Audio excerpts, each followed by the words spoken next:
lo, lo ganó el F-111 con una versión especial que iban a desarrollar, que era el F-111B, que era más pequeño, el F-111A y más especializado en combates y demás, porque el otro era un bombardero puro y duro.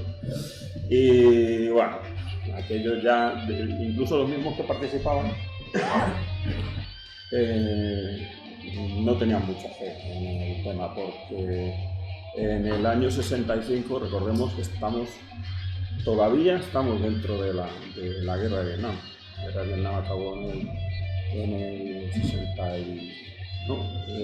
del 65 estaba empezando la guerra prácticamente, acabó en el 75, o sea que querían, pero estas cosas como iban con mucho tiempo. En el 65 voló el primer F-111B y ya empezaron a echarse las manos a los ojos. Aquello pesaba 78.000 libras, vacío, y que es mucho para es casi lo que este pesaba a plena carga, y con bastante más años. Luego tenía muchas complicaciones mecánicas. Esto que hemos hablado ahora de llevar cargas, porque se supone que era heredero del F-111, llevar cargas en los planos, en lo que son misiles y tanques de combustible, le obligaba a llevar un sistema a todo lo largo del ala, que le encarecía el peso, para que esos pods giraran al mismo tiempo que el ala se iba retrayendo, y porque si no, pues se quedarían mirando hacia afuera. Eso era complicación mecánica, era complicación de peso, era complicación de tal. Empezaron a volarlo, ya lo volaron en el 65 el primero, y llevaba los motores que luego usaría el F-14, los Pratt & Whitney TF-30. Era poco para lo que era el peso del avión, y más teniendo en cuenta que luego los aviones van creciendo en peso a medida que se van desarrollando, y fueron pocos vuelos. 2 accidentes y a tomar por saco. Decidieron que aquello no iba a valer para nada. Pero ya la propia Grumman, que lo estaba viendo venir, estaba empezando a desarrollar, a diseñar por su cuenta un heredero basado en este, con los mismos motores, con el mismo diseño de ala de geometría variable, aunque no llevasen cargas en el plano, sino la llevaría aquí debajo de las sombreras, debajo del fuselaje, ¿no? Y los mismos motores. En este caso, como el avión pesaba menos, pues serían suficientes para darle. Y eso lo desarrolló así un poco por su cuenta y no lo ofreció. O sea, el proyecto se canceló, el F-111 se canceló en el 68, y en el 69 Grumman decide presentarlo como un programa suyo, privado y demás. Y bueno, como ya les pillaba el tiempo, le dieron mejor pinta, se lo concedieron sin haber presentado todavía ningún avión. De estos proyectos que mucho competir, y cuando aquello falla se lo dan al primero que aparece por allí, sea bueno o sea malo o sea amiguete. Entonces, esto se basaba en el mismo sistema de armas, el radar AWG-9, los misiles Fénix. Bueno, los otros ya estaban en funcionamiento, y el avión, pues, parecido. Dos derivas en lugar de una sola para poderlo meter más fácilmente, o así serían más cortas, se metían más fácil en los hangares de los portaaviones, y esto es lo que hay. Y entonces, vale, la Navy lo aprueba. Y es más, no solo aprueban que lo van a desarrollar, sino que se van a saltar las fases de prototipos, que no van a desarrollar, porque el tiempo les apremiaba. Entonces no se hacen prototipos, se hacen preserie directamente, y contratan 12 aviones de preserie. Esto, a ver, nos va a pillar, se va a acabar la guerra de Vietnam y esto no va a estar activo. Bueno, 12 aviones de preserie. Por ahí estoy yo. Y con unos plazos fijos para que vuele y tal. Entonces, antes de finales del 70 tiene que volar el primero de preserie. Y efectivamente, el 21 de diciembre de 1970 sacan el... Ya lo tenía, quiero decir que digamos que lo presentan un poco a la NIR y vamos a hacer, antes de que acabe el año tiene que volar, pues antes de que acabe el año vuela. El 21 de diciembre lo sacan, le dejan los planos fijos, le dejan el tren abajo y se hace un circuito al aeródromo y vuelve a aterrizar. Hemos cumplido el calendario, así que ya nos quedamos. Bien, muy bien.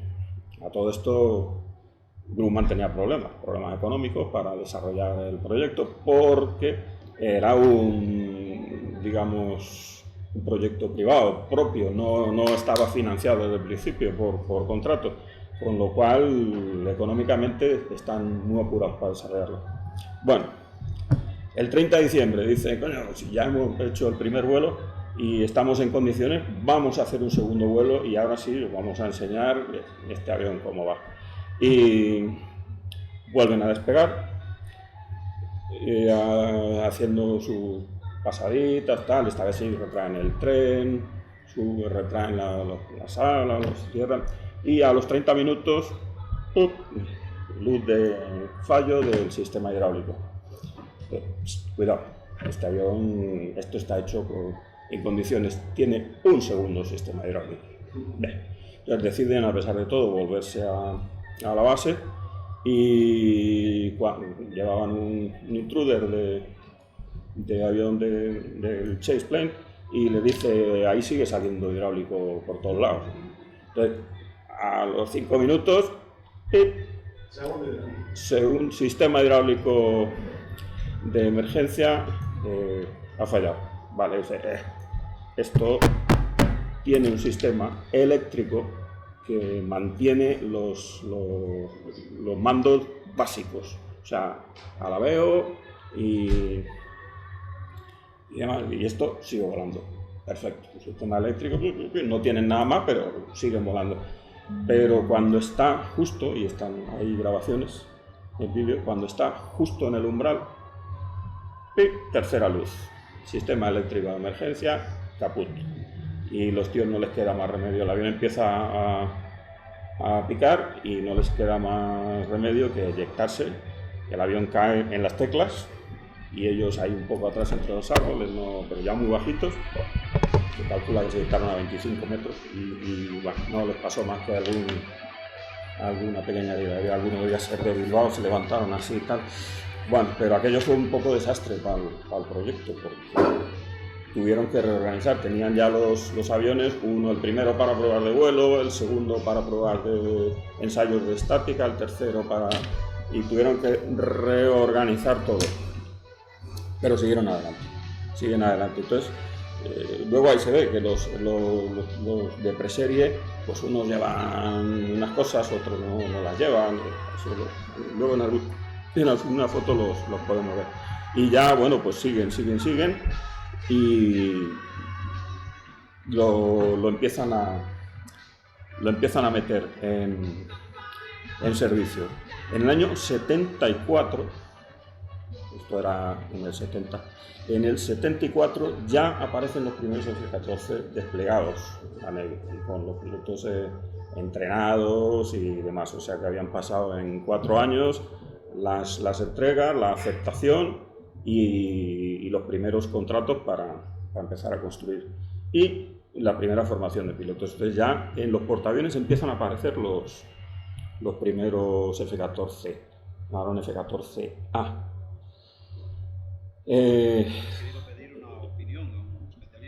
Eran los UF-1 y UF-2, los primeros escuadrones, pero ya estamos en el año 74, ya no llegaba casi a tiempo para Vietnam.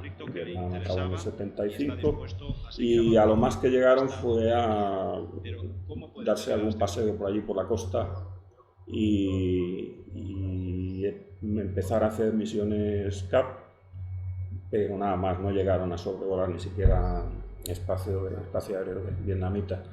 Y ya se acabó la guerra, entonces, bueno, había quedado un poco largo. Mientras tanto, ya en el 72, el Shah de Irán ya se había interesado por el tema, porque ellos tenían F4 básicamente y no sé qué más podían tener allí.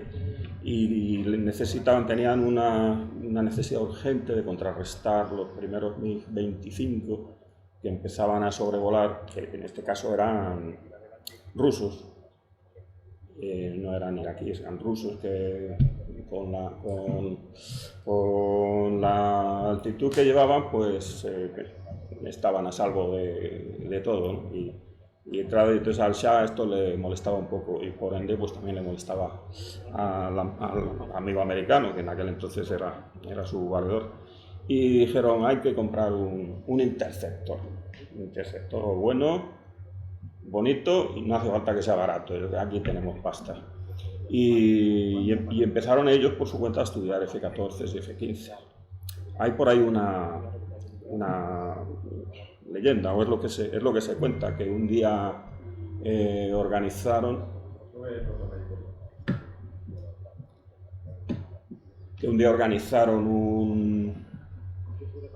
una presentación en la que fue el Shah a Estados Unidos y le presentaron en vuelo los F-14 y los F-15, y se dice que la demostración del F-14 fue tan maravillosa y tal que decidieron comprar ese avión. Y dijo, póngame 80. Parece que no fue tan así. O sea, los tíos llevaban ya un par de años estudiando qué era lo que querían y en realidad lo que necesitaban era un interceptor de largo alcance y con un misil de muy largo alcance para hacer frente a estos y tal. Y que lo llevaban ya muy estudiado, aunque hicieron allí el paripé de que les había gustado eso, pero los técnicos del Shah llevaban mucho tiempo y los pilotos estudiando el tema, tanto en McDonnell Douglas como en Grumman, y ya lo tenían decidido de antemano. Eso es lo que más o menos parece ser ahora, cuando ya las historias se van diluyendo. Y entonces hicieron un pedido de 80 y 714 misiles, el primer pedido de 714 misiles Phoenix. Y en el 74, el mismo, que fue cuando hicieron la demostración, en el 78 ya se había acabado la guerra de Vietnam y demás, en el 78 recibieron los primeros. Nunca llegaron a recibir los 80, porque luego ya los acontecimientos se desatan, y el último, se recibieron 79, el último se quedó en Estados Unidos y lo han tenido durante muchos años, ahí en un 79. El 80 no llegó a entregarse, y lo han tenido y lo tenían pintado de iraní y de todo eso, pero lo tenemos aquí, pero no te lo vamos a dar. Pero yo creo que no se dio porque no quisieron o no pagaban suficiente, porque luego se verá que ha habido verdaderas barrabasadas en ese caso. Entonces, pues eso, el primer vuelo real en el año 70, los primeros que se despliegan en el 74 y los primeros en la Imperial Iranian Air Force en el 78. Eso en cuanto a lo que es historia. Seguiremos más tarde con la línea histórica.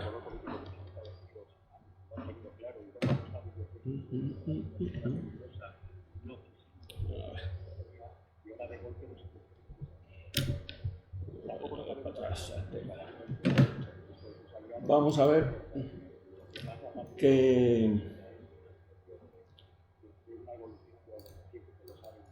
cómo los podemos diferenciar, porque en realidad, hubo varios modelos, hubo varios que en realidad solo fueron dos, y el resto es todo morralla.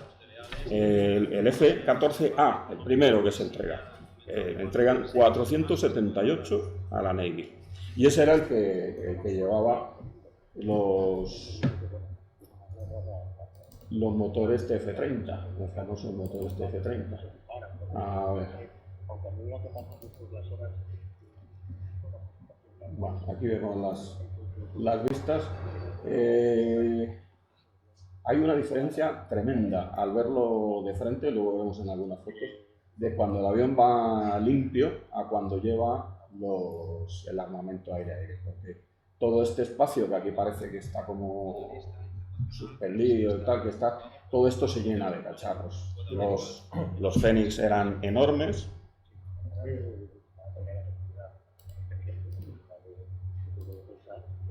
Los Fénix eran enormes, los Sparrow no tanto, y ya los Sidewinder los llevaban aquí debajo, ¿no? Pero todo esto pues puede que se llegue a llenar, y entonces ya parece un poco más mazacote.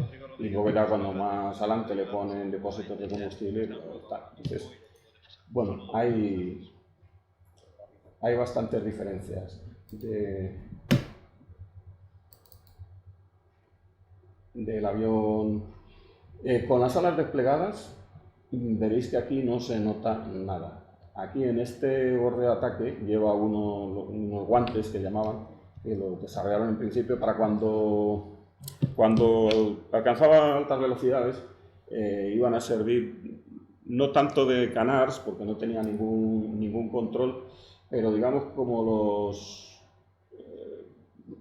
bordes, los Strakes estos y los Lerks, los Leading Edge, que lleva por ejemplo el F-18 o el F-16, que tienen aquí una... Bueno, pues eso era algo parecido, ¿no? Que se ven aquí. No, aquí no. Aquí al final pues he copiado la misma. Bien, no, aquí se ven. Esto se extendía cuando el avión iba plegando las alas, iba alcanzando velocidad, al mismo tiempo que plegaba las alas, esto empezaba a salir.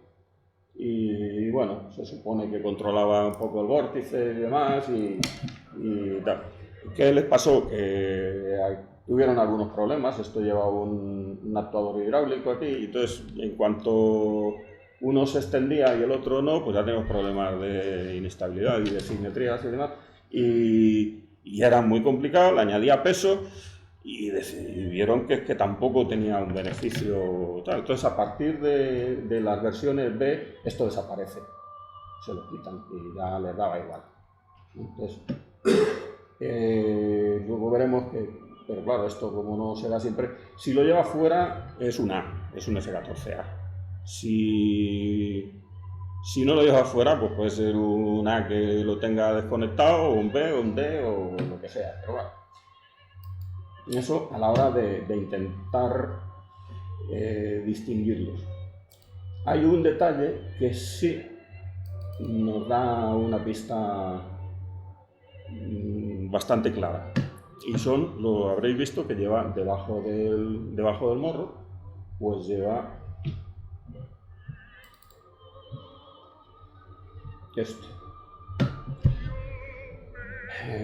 Esto de aquí delante es una cámara de televisión, ni es infrarrojo ni es nada, una cámara de televisión, es lo que llaman el Enhanced View y tal, que lo llevan algunos aviones civiles, de pasajeros, lo llevan y es una visión mejorada, pero es televisión pura y dura.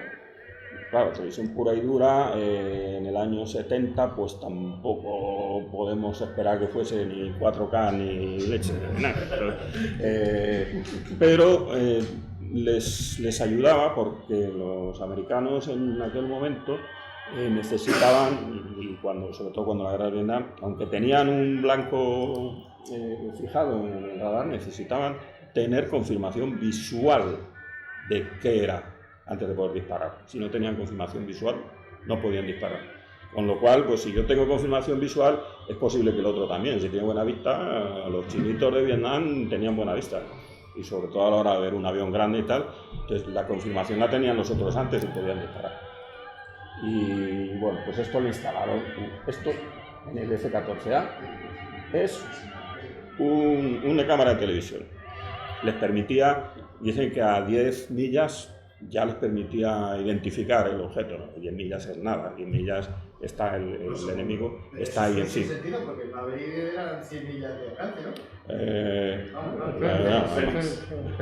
Sí, Claro. Entonces, si tú lo disparas con 100 millas, no sabes que le está disparando. Vale, sí, bueno, pero a menos que tengas confirmación de un AWACS o de tal o de quien sea, ¿no? Si los que estaban en Vietnam necesitaban tener confirmación visual. Ahí no hubieran podido llevar un Fénix, porque no lo hubieran podido disparar. Y en esa época tampoco había dispositivos de estos de amigo enemigo. Sí, había. Lo que pasa es que, hombre, eran un poco, de hecho, ya lo veremos también. Bueno, pero sí, que son amigos y serán amigos porque vienen juntos. Resulta que luego ves por ahí las fotos y hay algunos que no tienen que solo tienen este de abajo, otros que tienen, que parece que lo tuvieran invertido, otros que no llevan nada, otros tal. Y es que, sí, y es que eso viene un poco por los desarrollos de los preseries. Pues cada uno lo probaban para una cosa y entonces unos lo llevaban, otros no, y tal. Y luego los iban produciendo como podían. Y esto, que es un F-14A, bueno, es un A porque lo dicen ellos, pero luego puede ser un A+, o puede ser un B, que el B le añadieron 4 cosas y le llamaron B. Y al final dijeron, ¿para qué tanto? Si luego los A se lo vamos a añadir y va a aparecer un B, pues al final llamamos a todos A+. O sea que ahora ves uno y no tienes muy claro si es A, si ha sido convertido a A+ o a B, que luego desapareció la denominación B, o tal. Lo que sí tenemos claro es que no es un D. Los D son los más modernos y tal. ¿Y por qué? Pues porque los D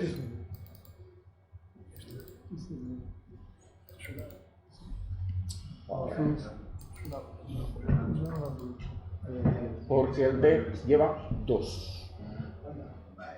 Al B sí le pusieron uno de infrarrojos y uno de visión real, de televisión.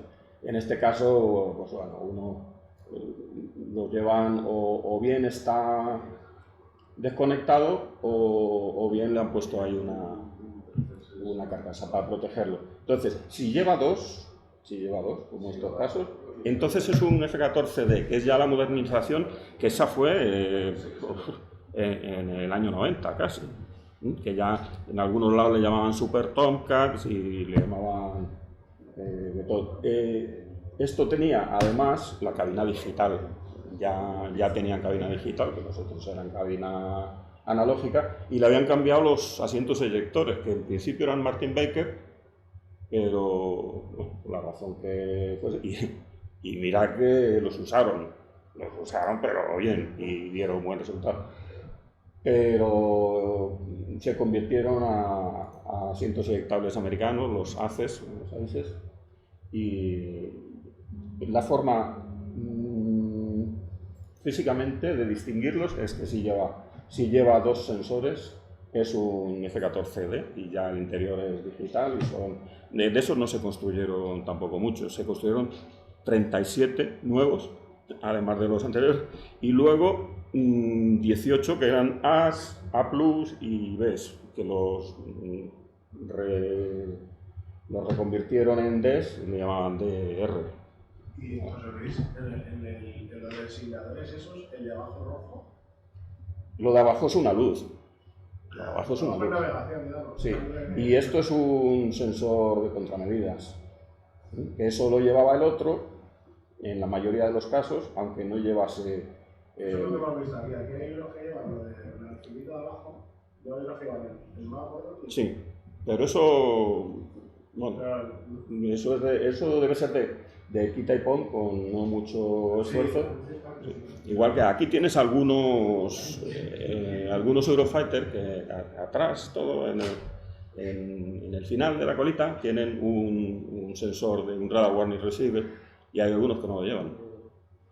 ¿Por qué? Pues no está muy claro. No tiene que ver con que sea tranche 1, ni 3, ni 2, ni nada. No.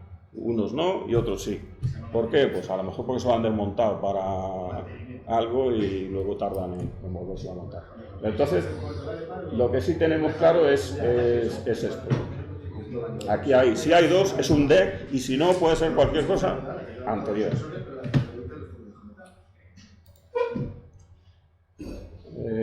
Bueno, aquí intentan dar unas variables, todas las que se podían dar y a qué modelos pertenecían. A los primeros F-14 que no llevaban nada, otros F-14 que llevaban el infrarrojo pero no llevaban el sensor de contramedidas, y otros que lo llevaban pero distinto.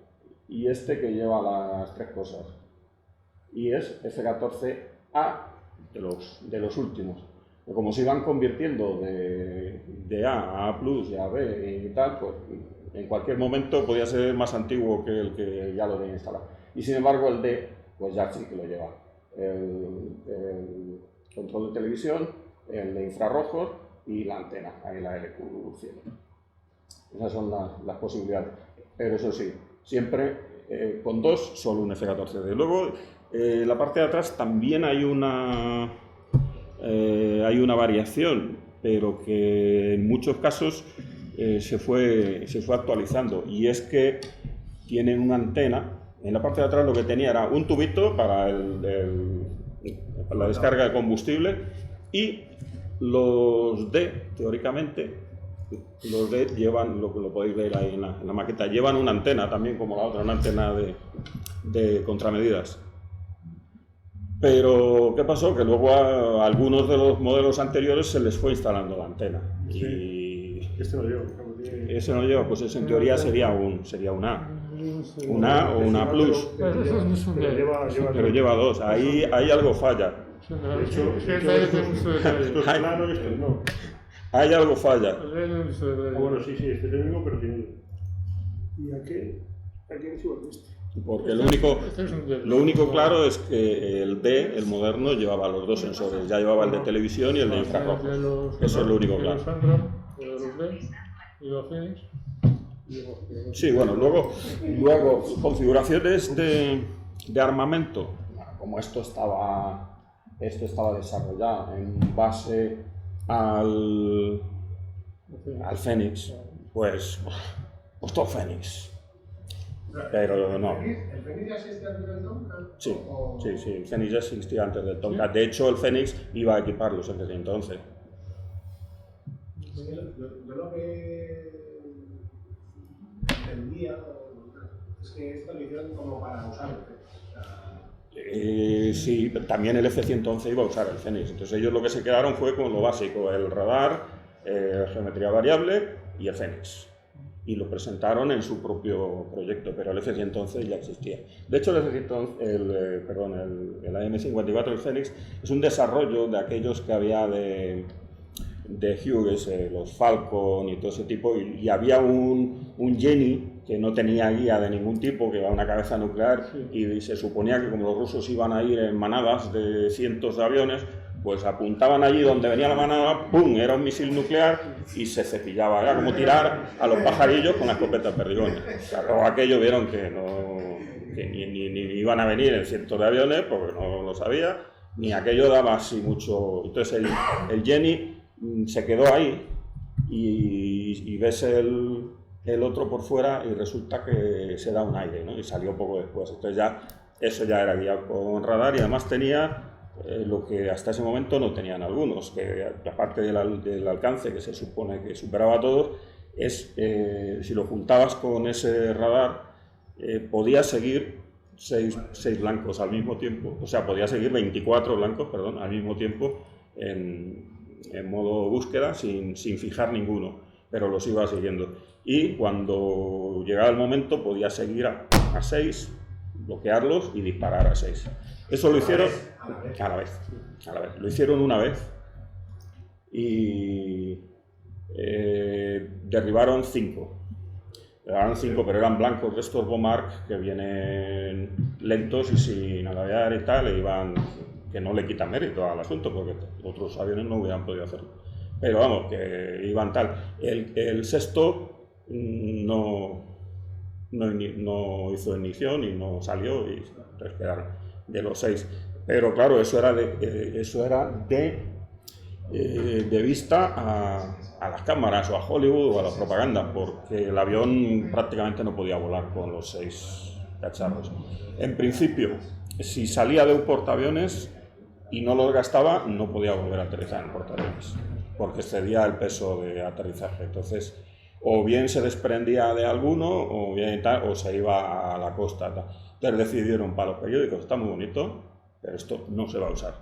Lo que llegaron a usar era 4. Y luego decidieron pues, que tampoco. Que lo suyo es porque es que si les disparas a los 4 y tal, para cuando dispara el cuarto, porque le va dando prioridades al que está más cerca, al que está tal, para cuando llegas a disparar al cuarto es posible que ya estés demasiado cerca. Estos tenían, el Fénix tenía un mínimo radio de unos 30 kilómetros. A partir de ahí para abajo, no sé, mínimo, tenía que estar más lejos de 30. Entonces, pues para eso tenemos el Sparrow. El Sparrow, lo que pasa es que el Sparrow, ya sabéis que tuvo en Vietnam el índice de efectividad era de como un 2%, no llegaba al 5%. Primero porque el seguimiento está apoyado en el seguimiento del avión, entonces en el rebote del radar hacia el misil. Entonces, si el avión por cualquier cosa se ve obligado a maniobrar y perder el bloqueo del objetivo, el misil se queda loco, ya no lo va a seguir. Entonces, si tienes que maniobrar, mal. Si se acerca demasiado, pues tú tienes que quedarte quieto ahí apuntando al avión, y mientras tanto el otro también te puede aparecer un colega del otro y tal. Entonces, y el bloqueo era bastante deficiente. Entonces ya si se metieron, si ya se acercaba más, entonces ya recurrían al Sidewinder, que ya tenían ahí un Sidewinder P o no sé qué, pusieron que ya era otra cosa más decente. Y si no, los cañones, ¿qué pasa? Los tenían. Bueno, el F-14 se lo tuvieron con el logo que aquí, No, el F-14 llevaba desde el principio. Pero eso fue el Phantom. El Phantom. El Phantom hasta la versión E no llevaba pods con ametralladoras, pero no llevaba cañón interno. Este sí, esto lo llevaba desde el principio. Es un Vulcan, el mismo que lleva el F-18, de 6 tubos. Bueno, pues... Y de tal forma el Fénix solo lo utilizó el Tomcat, ¿no? Ninguna Solo. otra plataforma llegó a embarcar el Fénix. No, solo cuando los retiraron... Solo el Tomcat. Sí, bueno, ya empezaban a desarrollar también otras cositas cuando se desarrolló. Bueno, pues otras diferencias. La cabina delantera del primer de los F-14A y aquí pues era todo analógico, y aquí una presentación ahí que en aquel momento pues era avanzada, pero que no tiene nada que ver con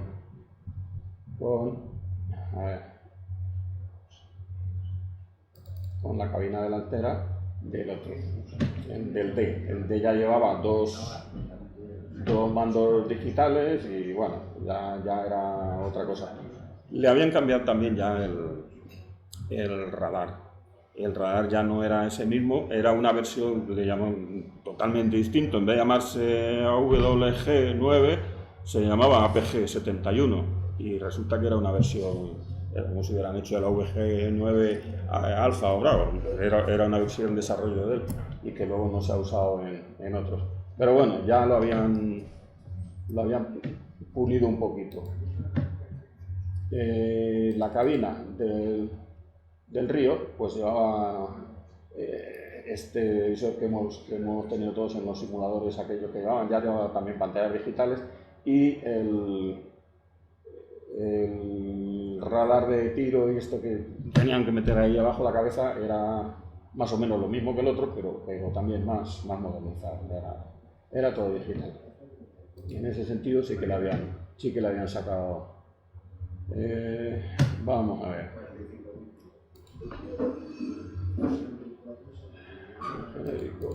Genérico que nos prohíbe, no hay nada más. Digamos, seguimos un poco enlazando la historia, por dónde íbamos. Se desarrolló un F-14B, que solo se construyó uno y lo metieron en almacenaje y allí debe estar en algún museo. Le habían cambiado el motor y en vez en el 81, en vez del famoso TF30, pues le habían puesto un General Electric, pero no les terminó de convencer, no era el General Electric avanzado.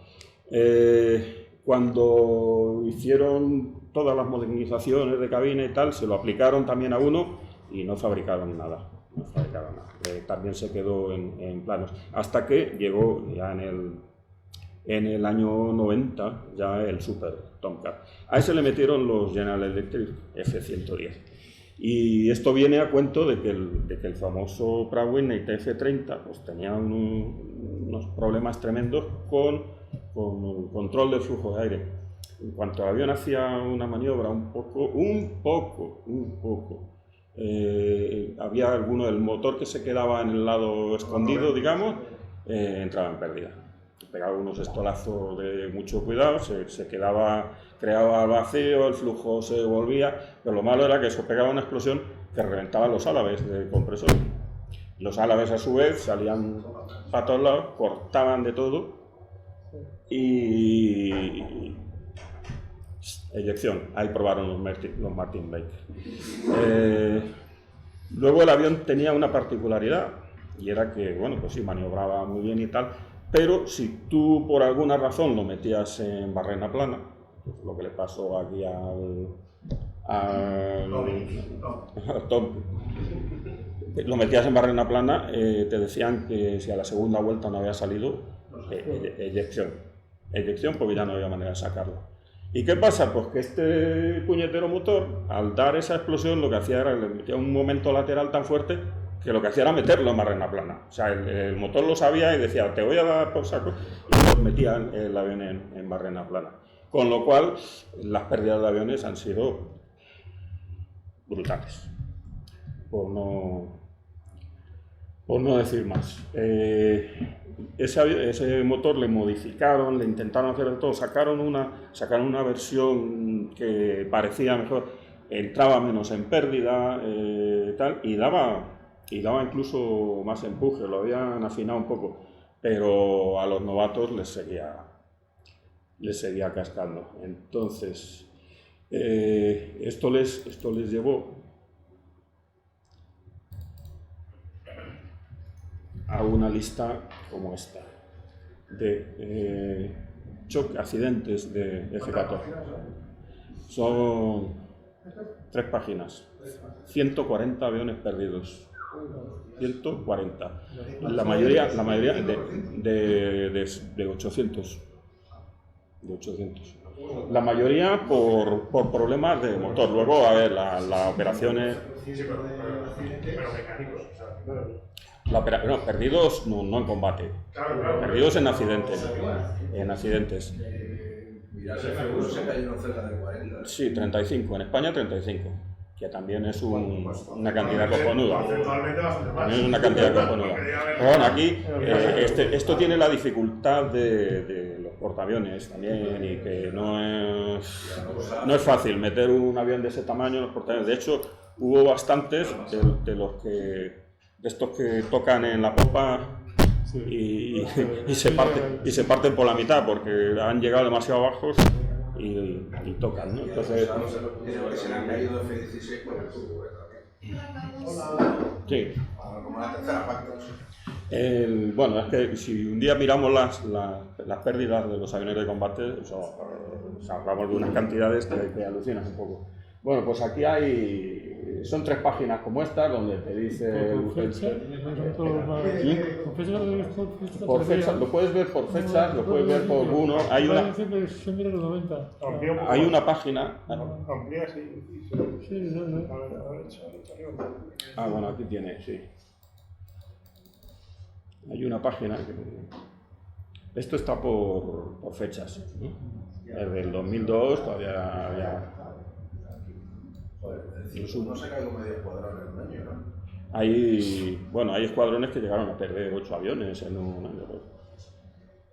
A mí me da que los tíos no estaban muy bien, muy finos volándolo, ¿o qué? Porque las pérdidas de los iraníes, por ejemplo, fueron sensiblemente menores y ahí se supone que el mantenimiento iraní dejaba mucho que desear por falta de medios.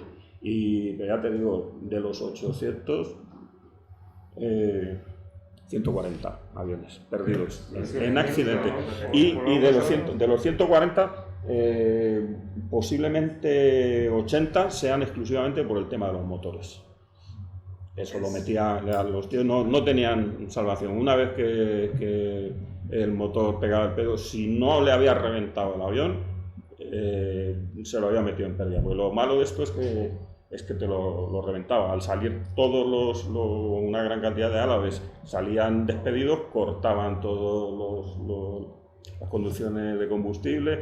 La explosión era casi inmediata. Hay un vídeo bastante famoso, que la imagen es muy buena, de una pasada relativamente baja que hace cuando venía de una misión del Golfo a un portaaviones, y el avión viene desplegando los conos de vapor y todo eso, y según pasa empieza a virar, pero vamos, nada, un poquito así nada más, y de repente hace ¡pum!, una bola de fuego.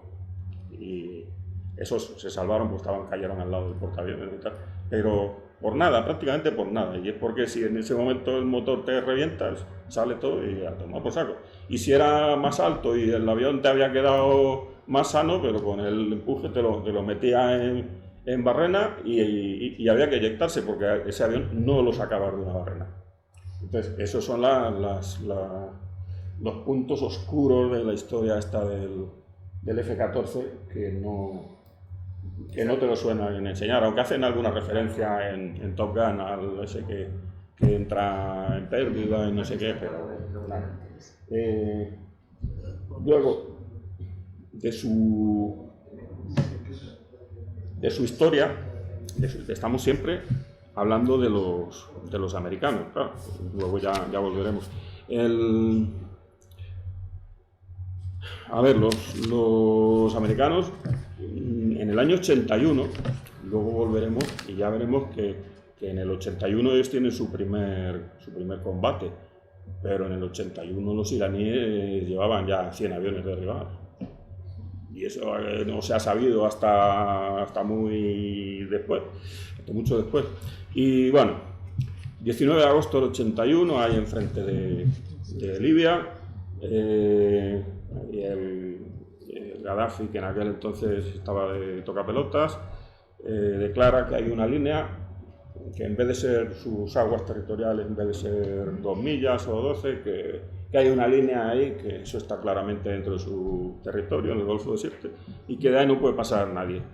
Estos, como siempre, pues van allí que voy, y el otro le saca los aviones, que te doy, que sí, que no que te doy. Bueno, pues el 19 de agosto se enfrentaron con 2 Sukhoi 22. El Sukhoi no es un avión no es un caza de combate, es un avión de ataque y tal, pero bueno, puede ir armado con misiles infrarrojos y tal. El caso es que ahí que se estuvieron, que sí, que no, que a que te doy, a que tal, y los americanos se los cepillaron a los dos, los derribaron. Ahí no hay pruebas ni que dispararan ni que no dispararan. ¿Qué me estás mirando? ¿Que te doy? ¿Que sí? ¿Que no? ¿Qué tal? Tomo por culo. Se acabó el problema. Derribado. Bueno, y eso fue en el 81. La guerra Irán-Irak cuando eso llevaba 2 años. Y no nos habíamos enterado y ya llevaban los otros. Pero bueno, eso lo vemos más adelante. ¿Es el bautismo de fuego? No, fue el bautismo de fuego americano. Sí, bueno, no estoy seguro, porque hubo otro que creo que fue por el 78 por ahí, en el que un F-14A se cepilló un Phantom, amigo, en unos ejercicios tal, iban con armamento real, porque por lo que fuese, dicen que eran los mismos aviones que hacían CAP y que iban armados y tal, y se emocionó el río y le metió un Sparrow al otro, pero vamos, delante del portaaviones tal. Hay por ahí historietas que no sé si darles crédito o no, yo creo.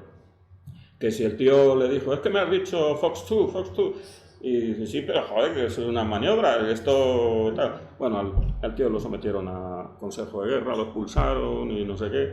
Los otros, menos mal que se salvaron, los del Phantom lograron. A principios de los 80 se cascaron soviéticos y americanos en el lugar de Japón. Yo me enteré años después por un medio francés que lo contó. Pues, Pero en el mar de Japón, en el norte, cerca de las Kuriles. los Kuriles ahí siempre han tenido territorio. Sí, ahí la esa que dice Japón, que eso ya no lo Bueno, sí, de esas.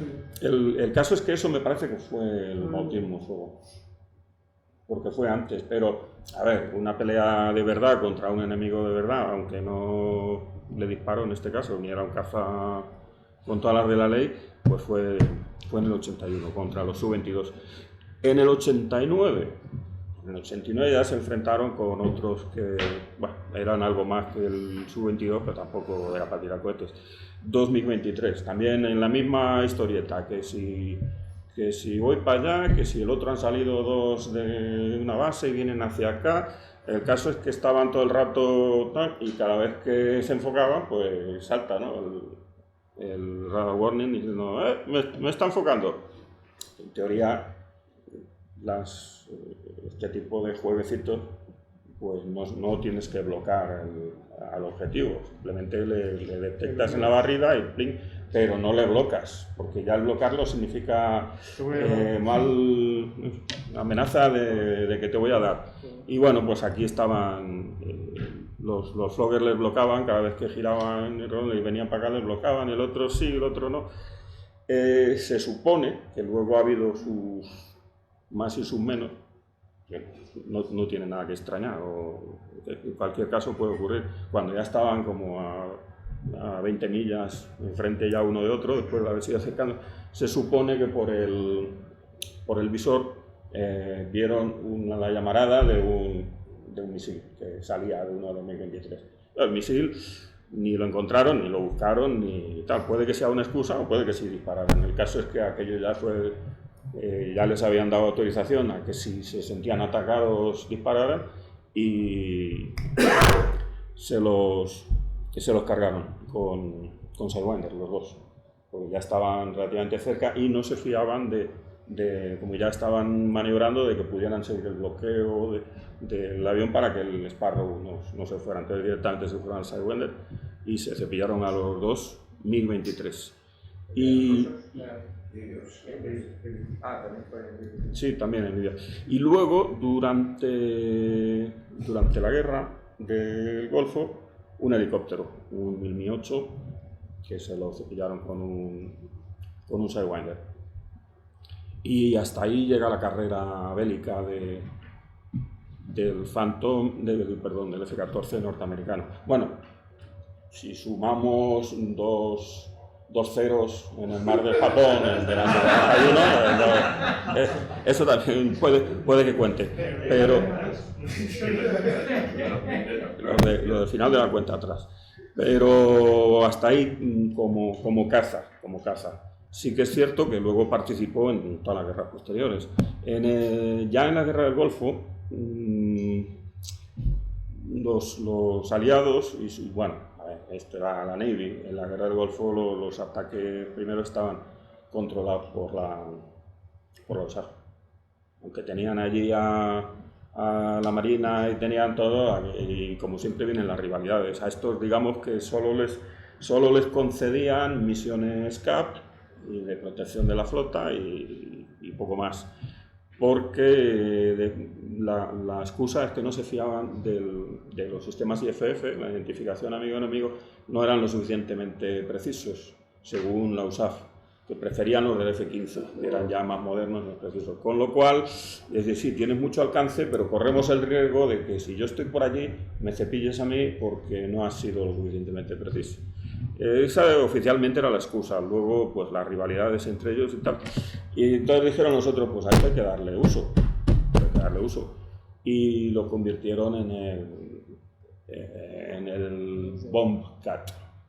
Le metieron el pod, el Lantern, y le metieron bombas láser. Las primeras misiones ellos o bien apuntaban el objetivo para otro avión o bien había otro avión que les apuntara a ellos. Luego ya empezaron a ser ellos mismos los que apuntaban la GBU, ellos las disparaban y ellos las guiaban y tal.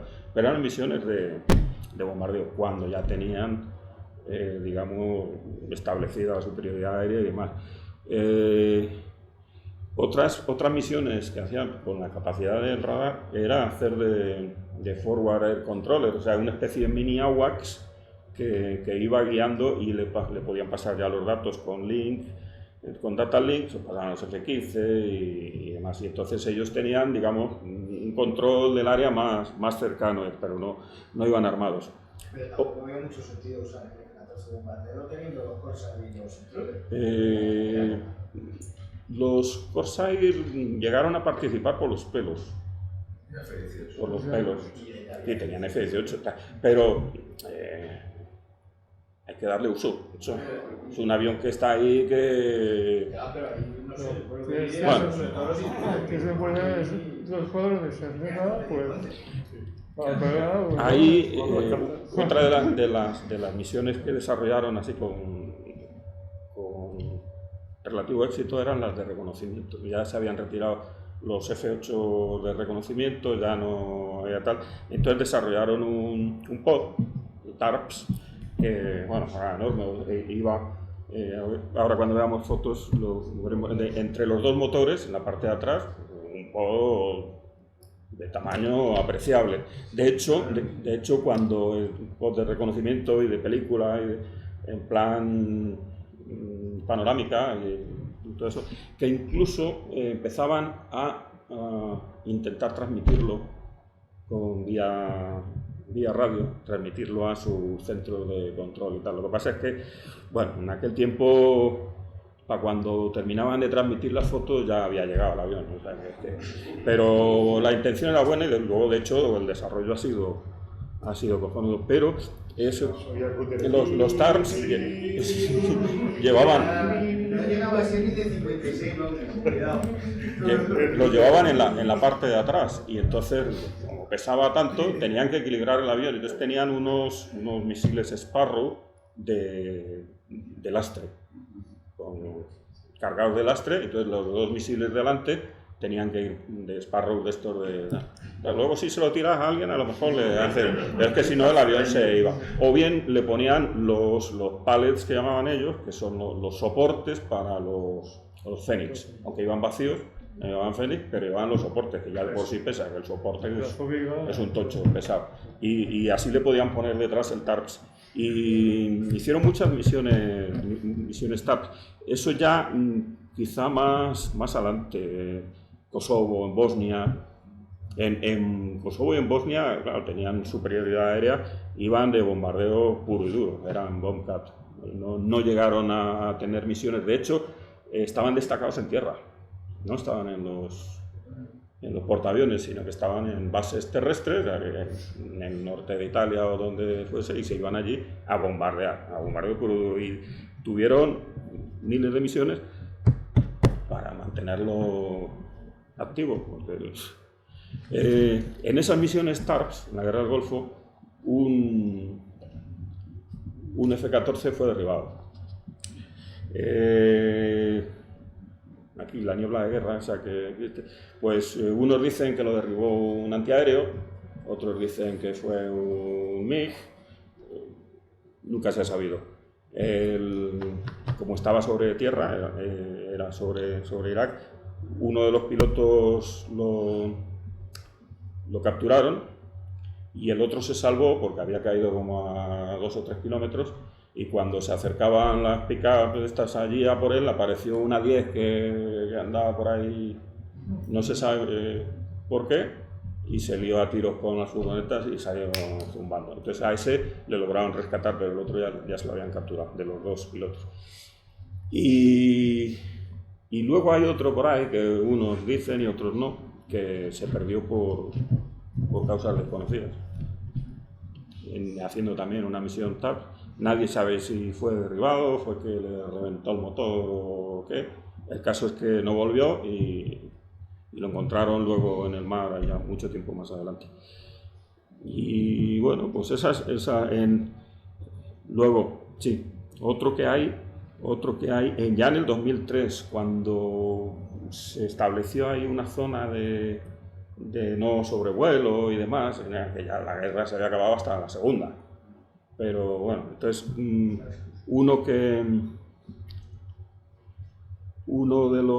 lo pusieron en activo 30 F-14D de los portaaviones para que fueran a controlar que no volara nadie.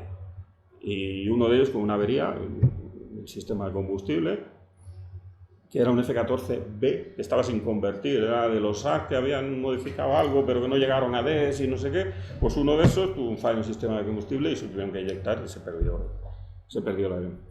Y esa es la historia bélica de los F-14 norteamericanos. Les lanzaron muchas bombas, derribaron 4 y un helicóptero y perdieron 3. Más luego, eso en combates. Luego ya lo de las averías y tal, que eso debía ser genérico, eso es otra guerra. Entonces, si queréis, vemos ahora alguna foto así de estas curiosas que hay de los F-14 y luego nos metemos con la historia de los iraníes, que esa es la que da más luces y que yo me quedé un poco alucinado cuando empecé a ver la historia. A ver, fotos, para que...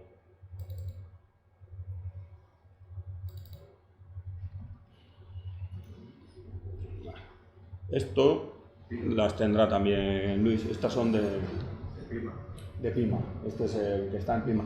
No hay museo norteamericano que se precie que no tenga un F-14.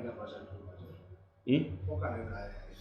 Aquí, no, hay dentro ninguna, en la calle sí hay muchas, no te pero dentro nada. Esto es...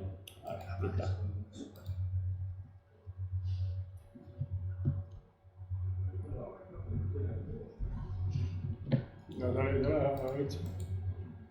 Aquí, tenía que estar por aquí. Aquí está, sí, está. La última vez que estuve estaba con la foto con la moto de Tom Cruise al lado. ¿Veis? Aquí se le ve esta ranurita aquí que se ve entre las dos luces de navegación, esta ranurita que es la que se despliega, que son los dichosos guantes. Y sí, una Plus o B, que luego se llamaron A Plus todos, o tal, lo que no es un D, porque entonces tendría 2. ¿No ves? Este tiene la luz de navegación entre el sensor y la antena de contramedidas. Otros lo tienen por aquí debajo, otros lo tienen de detrás, ¿no? Pero bueno. Y luego aquí también había modificaciones, pero como se las fueron en lo que son las tomas de aire para el cañón, había también variaciones, pero luego los iban actualizando y algunos se quedaban sin actualizar. Bueno. Este es el de... No, este es el Midway en San Diego. Este es el Midway en San Diego. Este lleva esto que era lo que le llamaban los pallets, que es el soporte para que quedara medio enclaustrado, encajado el misil Fénix, y este lleva ya aquí debajo también tanque de combustible. Se supone que detrás de estos 2 Fénix todavía van otros 2 AMRAAM, y van Fénix a cada lado, 2 AMRAAM, y aquí lleva un AMRAAM en cada lado y un Sidewinder, con lo cual era lo más habitual. 2 Fénix, 4 AMRAAM, Sparrow y... AMRAAM. ¿De qué año es aprox? ¿Cuál? ¿La foto? Esto es de hace 4 años, ¿no? Por ahí. 19, ¿no? Sí. Sí, es el último viaje Este es el último viaje. Entonces, Yo estuve antes y no recordaba. Pensaba que era como de hace mucho. No. Esa de... están ahí en el puente. Es ese. Aquí, lo bueno es que este tenía esto de plástico para que se pudiera ver el tambor, el cañón, la salida, todo, cómo funcionaba el cañón, el Vulcan, que ya instalado. Esto es March. No, esto es March. March. Uno que tenían, lo acababan de sacar de quitarle la pintura. Tenían la pintura en la imprimación, se la habían quitado, que le quedan ahí restos y demás, para volverlo a decorar. Le iban a cambiar la decoración y al final pues no te enteras de cuál va a ser. Era un preserie. Sí, este era un preserie. Pero luego lo iban a pintar con los colores de... Los que tenían no eran los reales y los que lo iban a pintar tampoco. Entonces, bueno, no, por algún sitio se le llega a ver las marcas de la numeración y luego, bueno, con los americanos que todo lo documentan también, pues se sabe cuál es el avión real, pero ninguno de los dos se merecía, ¿ves? Este lleva tapado aquí la cámara de televisión y debajo el sensor. ¿Y los blancos son qué? ¿Cuál? ¿Esto? Sí. Pues eso en teoría será un misil de mentira, como este otro. Igual son contratados a pesos. Puede ser. A la razón de peso de equilibrio. Ahí tenemos más y tal. Este es el bicho, parece. ¿Esto No, es Pensacola? no, No, eso es No. chino. eso debe ser chino. Sí, Es un rack múltiple de esos de bombas. sí, Puesto de lado. sí, está puesto de lado. Son multi-ejector rack de estos para las bombas. Ahí está el tío. El que está detrás de la Anguita Méndez. Un F11. Un F11. Sí, no sé qué. Y aquí el piloto el mayor as de beber cervezas, porque otra cosa. Vale.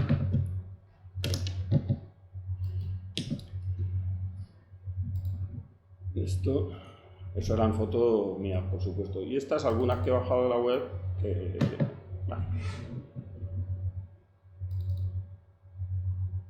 que algunas pueden estar curiosas.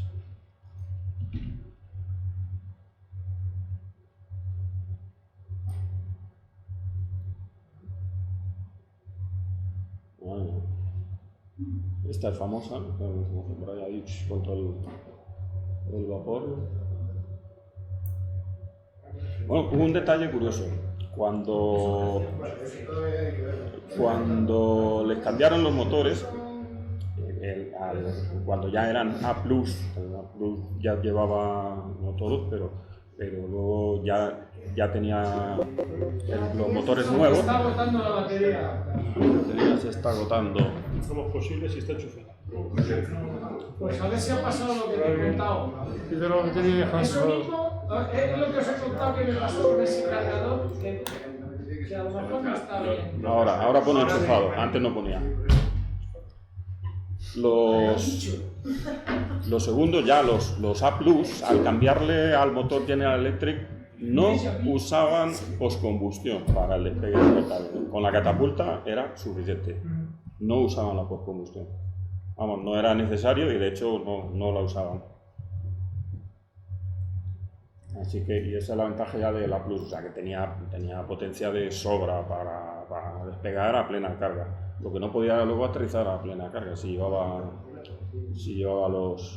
los iraníes también dicen que hicieron pruebas con lo de los 6 Phoenix por aquello de ver tal, y que el avión le costaba incluso superar la barrera del sonido. Con los 6, era una barbaridad de peso y sobre todo de resistencia. Y claro, ponerse a maniobrar, naranjas. Entonces, según el libro este, la carga, cuando llevaban Phoenix, pues a veces llevaban 2, pero no, en muchos de los casos solo llevaban 1. Y llevaban los Sparrow, Cuesta un 500 kilos. o más. A ver, los 6 Phoenix, hay una referencia. El avión pesaba, cuando lo lanzaban, 27.000 kilos y y los 6 Fénix pesaban el 10%, o sea, 2.700 kilos, entre 6. Así que... La carabina es un libro, ¿no? Y entre 6 Fénix y los carros de imagen, pues viene ya lo... Sí, bueno, tiene suficiente, uno de largo, otro de medio y los otros de corto, pero sobre todo los iraníes no tenían, ¿ves? Este ya es un sub con los colores del Super Tomcat, el que desarrollaron como Super Tomcat, y este ya lleva los dos, es un C14D, este es el tamaño del dichoso Fénix, y aquí lleva Sidewinder y Sparrow. 460 kilos.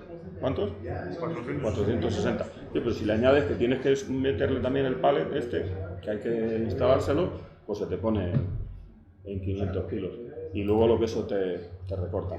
¿Ves, sin embargo, aquí que limpio se ve por debajo del fuselaje, que parece que es distinto, parece como más elegante y más tal, porque no lleva instalados ni siquiera los pallets aquí debajo para llevar el Fénix.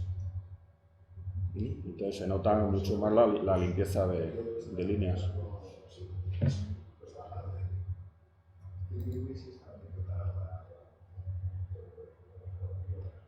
Y el otro, si se lo instalaban aquí detrás, debajo entre los dos motores, el TARPS, y entonces aquí delante le tenían que colgar Sparrow de lastre y tanques de combustible.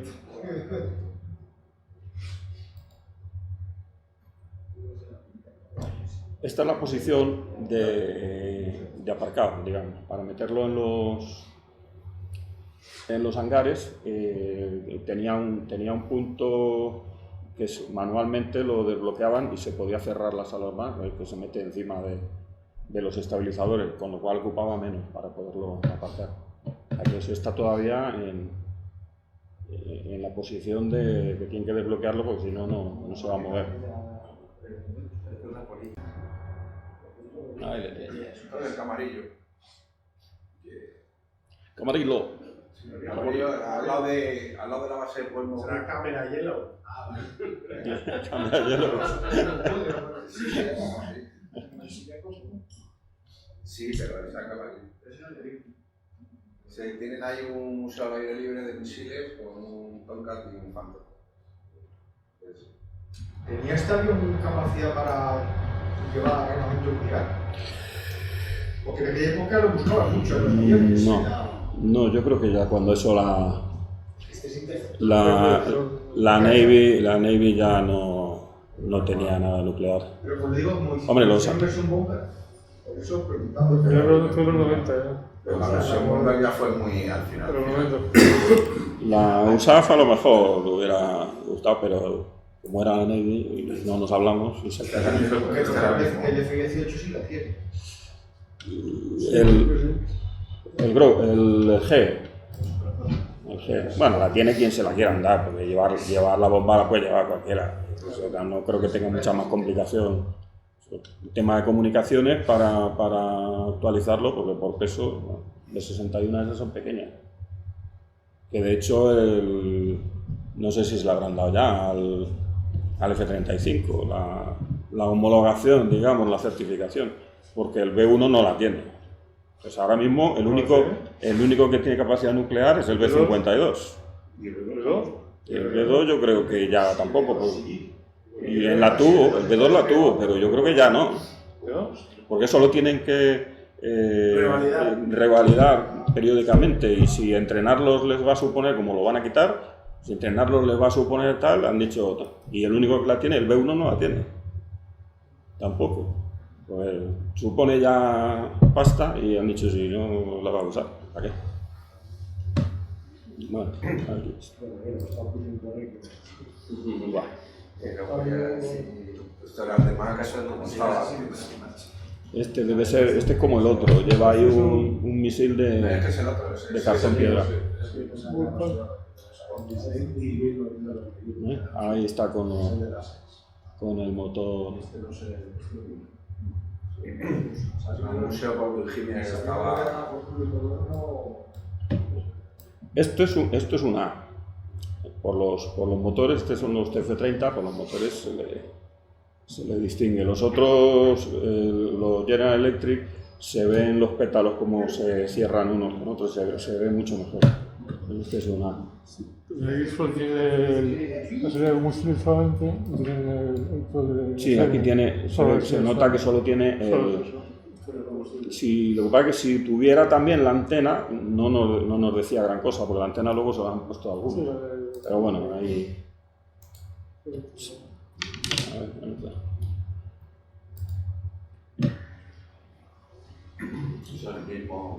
Es el mismo, pero desde delante.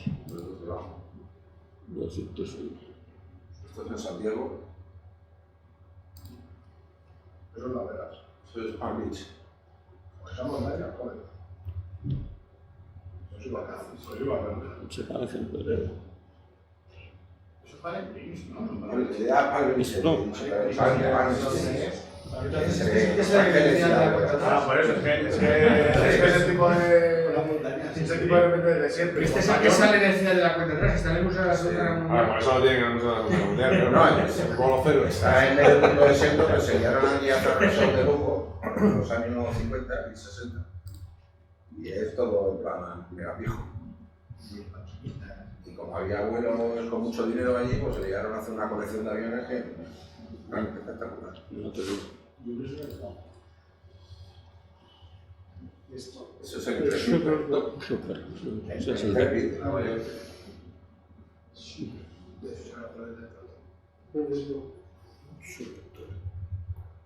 Ya te digo, no hay museo que se precie que no tenga un Tomcat.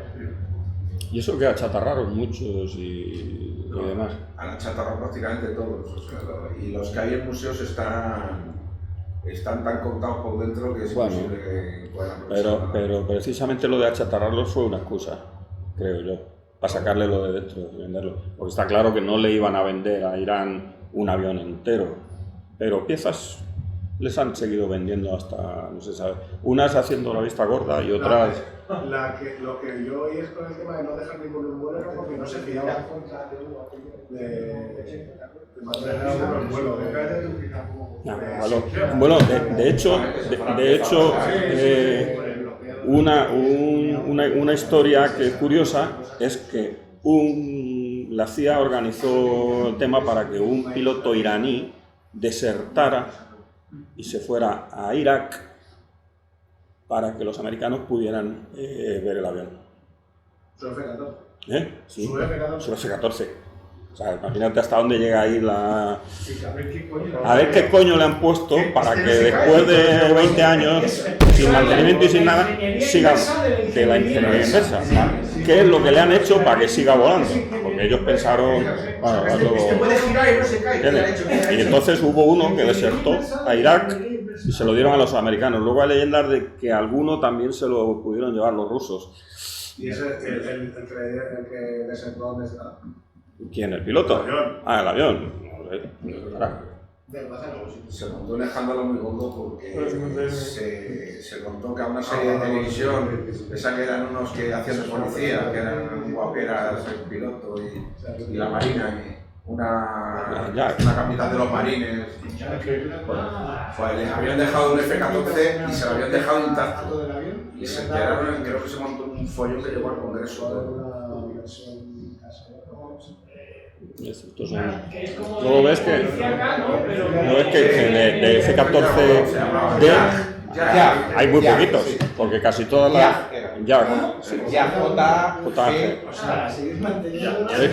Casi todos los que hay por ahí en los museos son versiones antiguas. Nosotros construyeron 30 y tanto, la mitad se escojonaron y tal, pues no hay F-14D por ahí expuestos. O hay pocos. Todos son A y A+.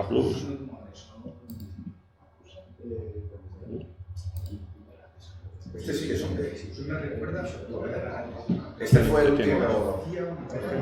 Ese tiene dos. Esto es en el episodio. Eso es Pensacola.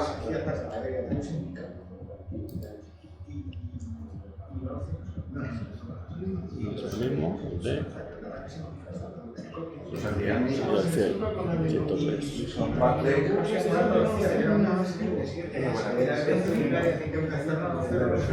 es Richmond, en Virginia. Ese museo ya no existe, creo que lo han desmantelado. Esto es un D, ¿no? Este ya tiene el motor cambiado. Es que los motores, las toberas son distintas y este lleva aquí detrás un contramedida. Entonces, pues puede ser un D, pero El nombre del archivo está. de A plus para adelante. Tendríamos que verle la toma de adelante.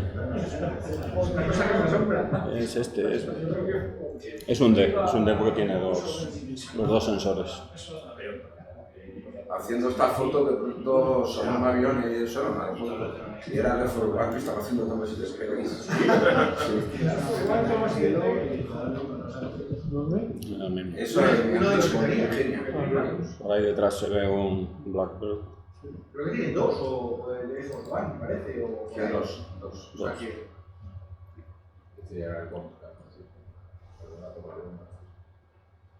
O sea, que el Perú es el presidente, el otro, vamos a probar esto para los servicios. Lo que tienen que ponerle ya es una escalerilla Mecánica. porque cada vez que sube se estampa más. Y ahora en Kiev también se metió otro tropezón al subir. Cualquier día se va a caer desde arriba.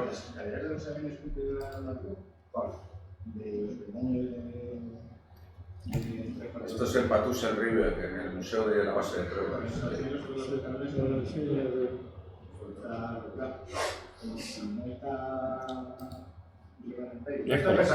Está pensado con el Museo de la Marina. Pero casi todos los que se ven por ahí son... Sí. Este era uno de los primeros. No hay de eso, hay muy pocos de eso.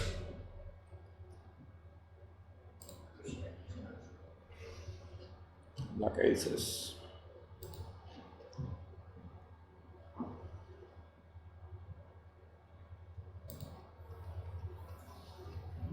Y lleva dos delante, pues imagínate que le pones otros dos aquí detrás y otros dos ahí en medio.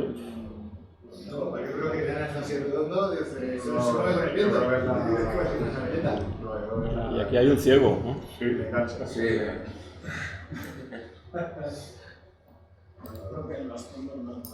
Ahí.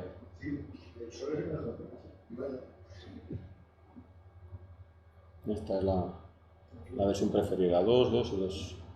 Como mucho 4. ¿Las protuberancias que llevan el fuselaje son normales o son ¿Estos? Arriba. Son los soportes de los Fénix. Estos son los soportes del Fénix. Que se lo tienes que instalar. Porque aquí pueden ir también Sparrow, que van semi-encastrados, como en el Phantom, como en el, Como adaptadores. o como el Eurofighter, pero esto es un adaptador. Bueno, hay uno de los de preproducción que tiene también una notita en su palmarés y es el único F-14 que se ha derribado a sí mismo. Porque estaba haciendo pruebas con la adaptación de los Sparrow y uno de ellos, después de lanzarlo, pues, cualquier problema, se rompió una aleta de dirección y el Sparrow giró hacia arriba y al haber pasado en ese motor arriba. Hay más mérito que hay un Mira 3 español que se derribó a sí mismo Bueno, con el cañón. pero ese a tiros. Rebotaron las balas en el suelo y le dieron. Ese a tiros. En balde. Miras 3. Miras 3. Oye, tienes que ir bajito para que te rebote las balas. Yo creo que algún F5 también, en Banderas No, que han caído varios no. rebotes así de... Bueno, y los americanos también, o sea, el tipo de los rebotes es muy clásico. Eso es porque vas demasiado. Yo en los americanos sé que había uno, pero que no sé. Pues tienes mala suerte. Un supersónico que disparó y siguió volando y adelantó a sus propias. Pero las balas van perdiendo velocidad y él pasó por delante y al final le dieron. Bueno, y el radar que llevaba el Tomcat, ¿cuál sería lo equivalente de ahora? O lo de ahora. No, eso fue una revolución no, y costó hacer algo parecido, ¿no? Hasta que. Hombre, ahora pues sería como el de un F-15 en cuanto a capacidad y demás. F-15 ya es mucho más moderno, claro, en cuanto a... Sí, la SAS, todas esas cosas así. Claro, pero por capacidad, el tamaño ese blocaba un blanco y al piloto le freía los huevos, así, justamente por la potencia que tenía aquello. La cosa, lo usaban mucho como guerra electrónica. Solamente con bloquear un objetivo, a los radares de aquel entonces, con la potencia que tenían, les dejaba. F-18 ya, el radar del F-18 era más fiable. Sí, el de este tenía... Sí, pero un alcance muchísimo más corto. Claro, pero es que estamos hablando del año 70, un radar con un alcance de 150 millas, 105 millas, y claro, que es capaz de bloquear sin blancos. Pero cambias el concepto, cambias de tener radares que tienes que tener muchísimo alcance, que son muy potentes, a radares electrónicos y demás que tienen menos alcance, pero que son capaces de seguir más blancos, bloquear más blancos, es decir, te dan más información, mucha más información. Entonces, un radar, un F-35 no llega a la distancia que llega un radar de F-14. Pero el problema es que el radar en F-14 era energía pura, sin ningún tipo de control, como que dices, o sea, lo que te rebotara. Potencia. Sí. El F-35 pues ya es un radar a esa, ¿qué tal? O el de Eurofighter nuevo. El F-35 no va en solo. Lleva un avión con una seta encima que está por ahí. En aquella época el E3 también estaba con este, o sea, digo, pero el E2, el E2C también iba con este, pero seguramente igual, a ver, no va a llegar más el radar de este que el de E2C, pero el tema era un interceptor puro, o sea, esto sería un equivalente al MiG-25 o una cosa por el estilo, es decir, puro radar para pillar a un tío, o sea, F-15 dentro de los... esto es defensa de la flota, o sea, lo que tienes que conseguir es derribar lo más lejos posible a todos los que no se acerque al barco. Que no se acerquen al barco. Pero eso no lo voy a hacer, pero derribaron los europeos, igual que ese era el tema. Bueno, pues ahora pasamos al lado oscuro, que era el más desconocido y tal. Lo que pasa es que hay un librito que os lo recomiendo, que está en los libros estos de Osprey, que son los Iranian F-14 Tomcat Units in Combat. Uno de los autores es iraní, no sé si fue de los que se escaparon al principio y tal, y está más documentado. Es el único que está un poco documentado de lo que pasó allí. Volvemos a la línea temporal. Los primeros F-14 llegaron en el 78 y en el 79 fue la revolución. ¿Qué pasó? Pues que los pilotos de Tomcat, que eran los favoritos o decían que eran los favoritos del Shah, pues esos estaban todos marcados. La mitad salieron huyendo del país. La otra mitad, el Khomeini los metió a la cárcel directamente. Y se quedaron con 4 mecánicos y 4 pilotos. Y los jefes de las unidades, con 79 aviones y 4 pilotos. Los jefes de las unidades eran cargos políticos, bueno, y más que políticos, religiosos. Con lo cual, un desastre total. ¿Y qué pasa? Que los iraquíes dijeron, esta es mi ocasión. Bueno, los iraquíes y alguno que estuviese detrás de ellos, porque en aquel entonces les ayudaba desde Rusia, que les proporcionaba aviones, hasta Francia, que también lo hizo, y hasta seguramente Estados Unidos, que estaba mosqueado porque el otro se había subido al poder, al tiempo que seguían ayudando a Irán todavía. Y entonces, 78 llegan los aviones, 79 estalla la revolución y 80 empieza la guerra con Irak. Y dicen, hostia, ¿y qué pasa? Porque no tenían aviones, tenían F-5, F-4, pero también con problemas con los pilotos, porque como eran personal de confianza del gobierno anterior, pues los ayatolás los cepillaron. Y así empezó el tema. Entraban los iraquíes hasta la cocina. Los iraquíes que tenían, pues tenían MiG 21 y 23, pero muy rebajados, aunque tampoco fuese en la octava maravilla, y un montón de aviones y un montón de pilotos que luego se vio que dejaban bastante que desear. O no sabían utilizar bien los aviones o algo pasaba ahí, porque aquello fue una escabechina cuando empezó a serlo, pero en principio entraban hasta la cocina, porque Irán no tenía fuerza aérea. Y por tierra, pues también. Por tierra la superioridad iraquí era abrumadora y entraban en todos lados, y, bueno, la marina igual.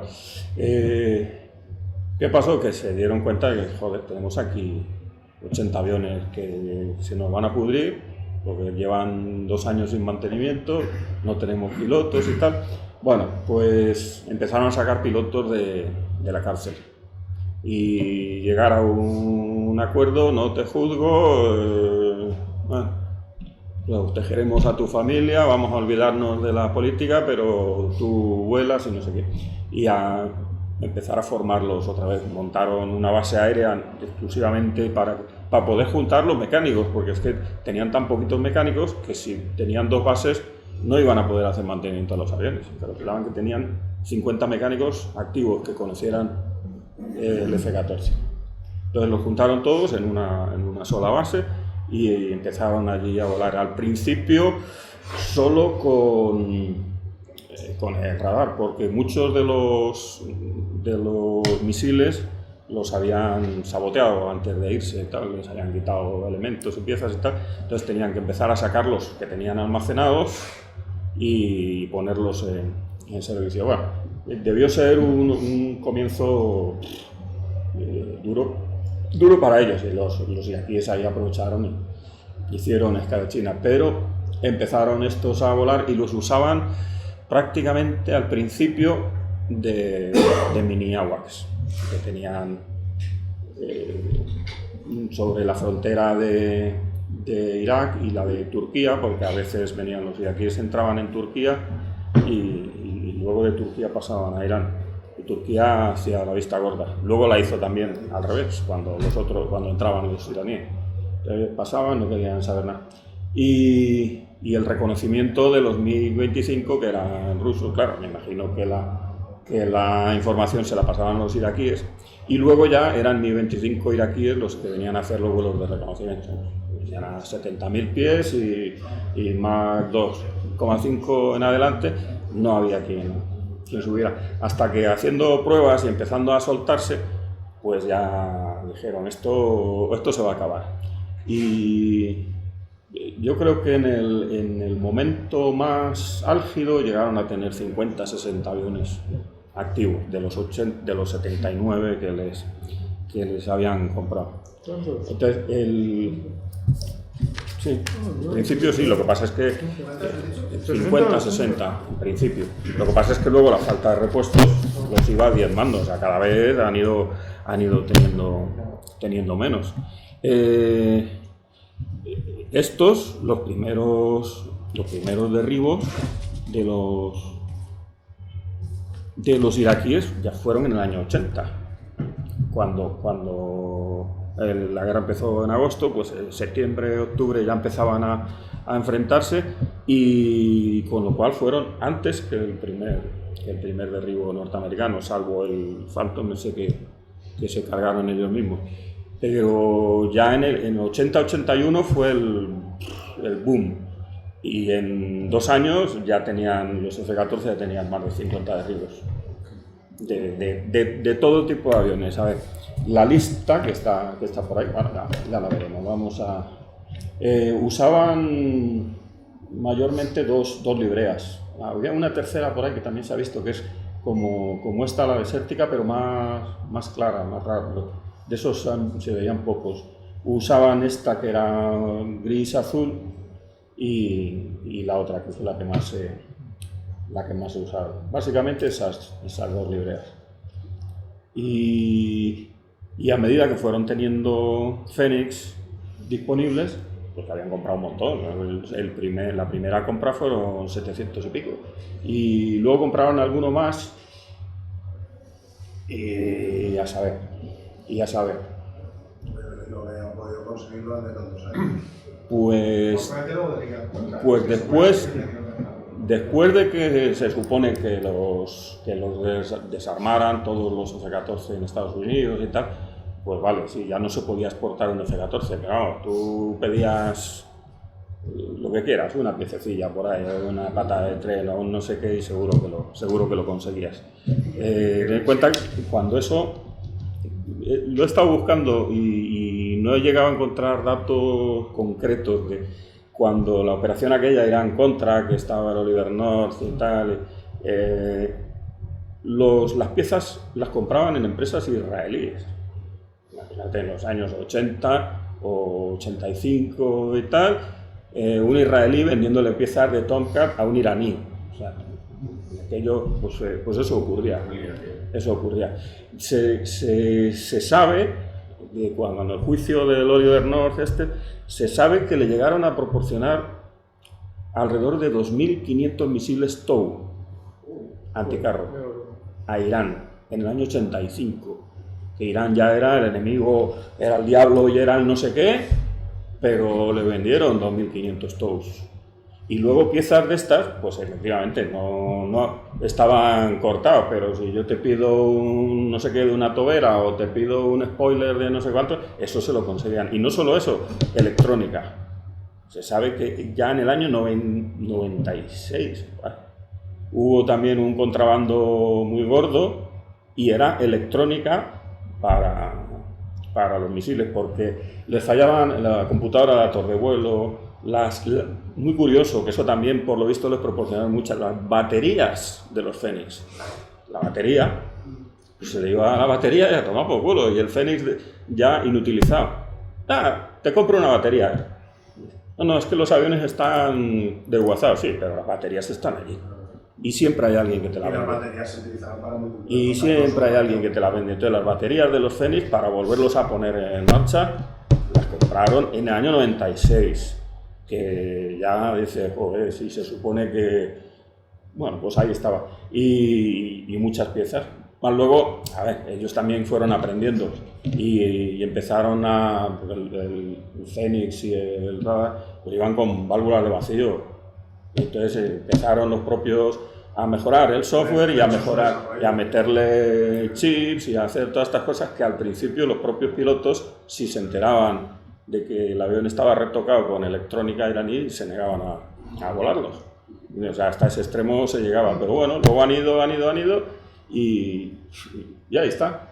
El misil que, porque el misil que tiene en el plano derecho Es un Hawk. es un Hawk, ¿no? Sí. Sí, es que hicieron el apaño y sí, llegaron a volar 3 aviones volando con los Hawks, con Hawks instalados. Sí, eran tierra-aire. No, por eso Pero bueno, Hawk, esa es otra historia.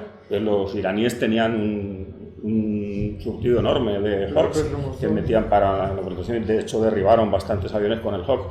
Entonces ellos tenían mucho y les faltaban también repuestos y demás. Y en los años 90 aquello no se les acababa nunca. ¿Qué está pasando aquí? Si te he vendido 1000 y has usado 1200. Todo de algún sitio los sacaron, los Hawks. Es curioso que Israel también tenía Hawks. Se los pueden haber vendido. Si aquí, donde habiendo pasta por medio, todo esto se puede solucionar. A ver. Ese es el de siempre. No tenemos más aquí. Esos son genéricos.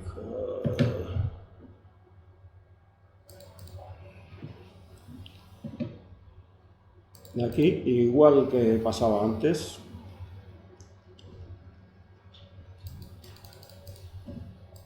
hay una lista, un apéndice con los derribos los derribos reclamados por los iraníes y comprobados hasta donde se ha podido comprobar. Exclusivamente del F-14, no hablamos de otros aparatos iraníes. Con cañón. Sí, bueno. Está muy joven. Bueno, es que, a ver, Es un Mi-25, son helicópteros. Mi 25, me sonaba así. Bueno, es que cuando aparecieron ese caso sí que lo miré, cuando aparecieron los primeros F-14 y los soltaron, yo creo que fue el primer derribo que tuvieron ellos así un poco serio. Venían 4 o 5 Mi-25, que es la versión de exportación del HIN, el Mi-24, un poco más rebajada, pero tal. Y aquellos entraban por su casa, hacían lo que querían. Hasta que aparecieron estos. Entonces apareció uno, se lió con ellos, y los 2 primeros Sparrow, el bloquear hacia abajo debía ser casi imposible con un Sparrow. Por los rebotes del terreno y tal, le tiró un Sparrow, falló, le tiró otro y falló, y dijo, yo no me voy a casa sin un derribo, y lo derribó a cañonazos. No tiró de Sidewinder, sino que a cañón uno, y ya se fue. Ya le dijeron a un tío que... Pero, a ver, en esta lista, ya os lo cuento yo, 159 derribos. 159. Los que están en negrita son los que de ninguna manera se ha podido confirmar. Pero vamos, no son muchos. De los 159, pues habrá 130 confirmados, ¿sí? Con los datos, y te pone el piloto, de dónde era el avión, con qué misil y con todo. O sea que, bueno. Y hay cosas tan curiosas, bueno, curiosas no, así un poco por encima. MiG-21, 26. Los MiG-21 que tenían estos tipos eran muy básicos, y los pilotos debían ser muy tontos, porque en algunas de las batallitas que te cuentan es que los tíos venían, el tío les disparaba y no hacían ni opción de apartarse. ¿Eh? Sí, los que tenían ellos, los de exportación, siempre han sido más básicos todavía, pero sin detectores de radar, con lo cual en muchas de las misiones el tío lograba llegar, se ponía detrás, y el otro, si no le veía, ahí seguía, y ya le bloqueaba, le disparaba, y ahí seguía, y hasta que no se enteraba, hasta que no le llegaba el misil. O sea, eran muy básicos y tal. Las tácticas de combate debían ser porque dicen que notaban mucho la diferencia cuando había entregas de aviones. Entonces los primeros MiG-25 eran rusos, soviéticos, y se notaba que los pilotos eran soviéticos, era otra historia. Pero luego, cuando empezaron a venir con los pilotos iraquíes, pues bueno, era MiG-25, y si se salvaba porque venía alto y rápido, pues sí, pero si no, tampoco. 57 MiG-23, que era la base de los iraquíes en aquel momento. Era también un MiG-23 bastante básico, porque por ejemplo en Angola el MiG-23 le dio sopas con onda a los F-1, y aquí nada de nada. 10 MiG-25, otros dicen que 12, no está claro, tal. Pero de típico que viene el tío a 60.000 pies, el otro sube hasta 50, y en 50 le dispara un Fénix, y el otro ahí sigue, hasta que llega el Fénix y ¡pum!, le da. O sea, ni tomar medidas, ni maniobras, ni nada, no se habían enterado, no se enteraban de nada. Bueno, a ver, 27 Sukhoi 22 y 43 Mirage F1. 43. Bueno, luego había de Tupolev 22 hasta Mirage 5, hasta demás. Datos curiosos que denotan las tácticas de combate tan básicas que usaban. Les gustaba ir juntitos, el de A2 y de A4, y luego cuando llegaba el combate, pues separarse. ¿Qué les pasó? Hay varios casos de derribos múltiples con un solo M54. El tío bloca, está viendo en el radar, está viendo una luz, lo bloca, le dispara, y cuando él también va llegando dice, coño, que no era uno, que eran dos, y le dice el compañero, dice, no, eran tres, porque están los tres aviones cayendo disparados. Hay un derribo de 3 y 2 derribos de 2 con un solo misil. A ver, no quiere decir que el F-14 no sirviera para nada, porque bueno, hay muchos derribos donde un solo tío o dos se enfrentan hasta 7 iraquíes, y los otros, entre que no me entero y entre que salgo zumbando y en que no sé qué, pues derribar de los 7, derribar 2 o 3 y el resto huir. Uno de ellos, incluso hay un caso que le dispara, falla porque era un Sparrow, le dispara y el otro sigue para adelante y al dar ahí una curva en un cañón se estrella, el solito, huyendo del F-14. Y luego dice que en cuanto notaban por el tipo de radar y tal, notaban que era un F-14 el que les estaba apuntando, se daban la vuelta y salían zumbando. Hasta que llegaron los últimos, los F-1. Los F-1 que ya eran y ya llevaban misiles, el Super 530, que ya no era tan malísimo como el Matra 530, y llevaban misiles Magic de seguimiento de calor, y esos ya les presentaban más carga y tal. Reconocidos hay 3 derribos de F-14 por parte de los F-1, 3 solo. Sin embargo, los F-14 reclaman 43 derribos de Mirage F-1. Tenían muchísimo. Y luego el último ya tampoco se lo entregaron, a esto les pasó lo mismo, porque fue cuando la invasión de Kuwait, y el último está ahí en un museo en París. Ya estaba listo para entregar, pero no lo llevaron. Y tal, pero bueno, luego Tupolev 22, estos de bombardeo y de reconocimiento y demás, y un misil, ahora le diríamos un misil antibarco y tal, pues también se lo cargaron, helicópteros, y había uno curioso, sí, Super Tendar, por lo menos 2 Super Tendar también, armados con Exocet, y otro, un misil Exocet en vuelo, que también se lo cargaron. Y tuvieron... no sé si eran suyos, porque también derribaron Mirage 5, que eran egipcios, pero como les ayudaban en la guerra, pues también Mirage 5, que ya de ataque al suelo, no es un caza. Pero aquí la mayoría de lo que tenía Irak mucho era ataque al suelo, porque allí sí que ahí hicieron escabechinas y entraron y se pillaron todas las refinerías y hicieron ahí en el suelo ganaron ellos la guerra a los iraníes. En el aire, pues cuando empezaron a recuperar la actividad de los... Ya al final ya las estaban empezando a pasar putas por el problema de los repuestos. Ya no había F-14s que pudieran...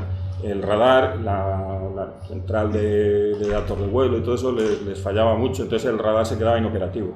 Y salían pues con el Sidewinder y el cañón.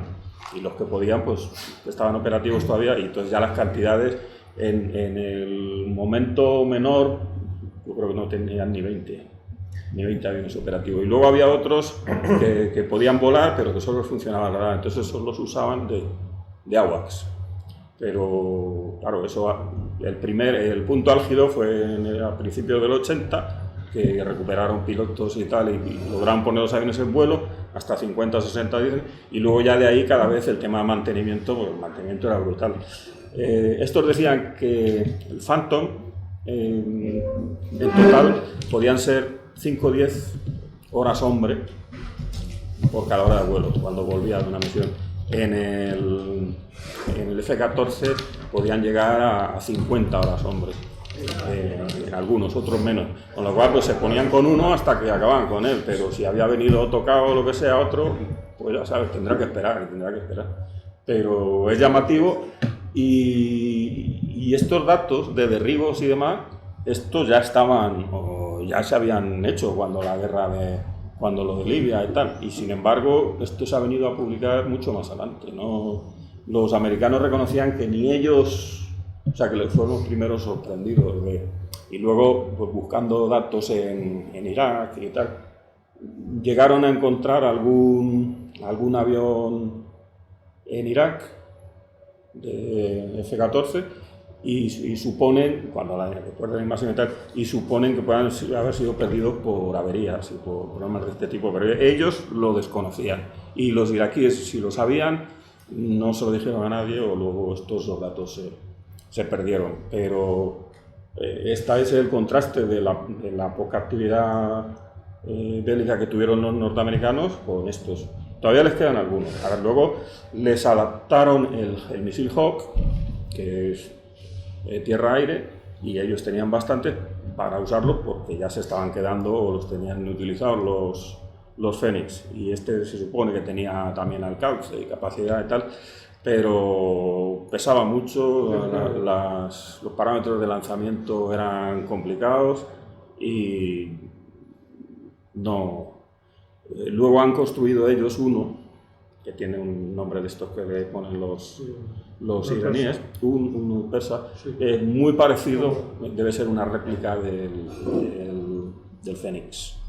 Y ese lo tienen en activo, pero nadie sabe así muy exactamente sus capacidades. Se supone que tiene que ser parecido, que pese menos y tal, pero las capacidades reales no las conocen. Construir misiles a los iraníes sí les da bien. Sí, los de tierra, bueno, parece que van haciendo cosas, pero... ¿Y los que usan los drones? O sea, pero eso ya es muy...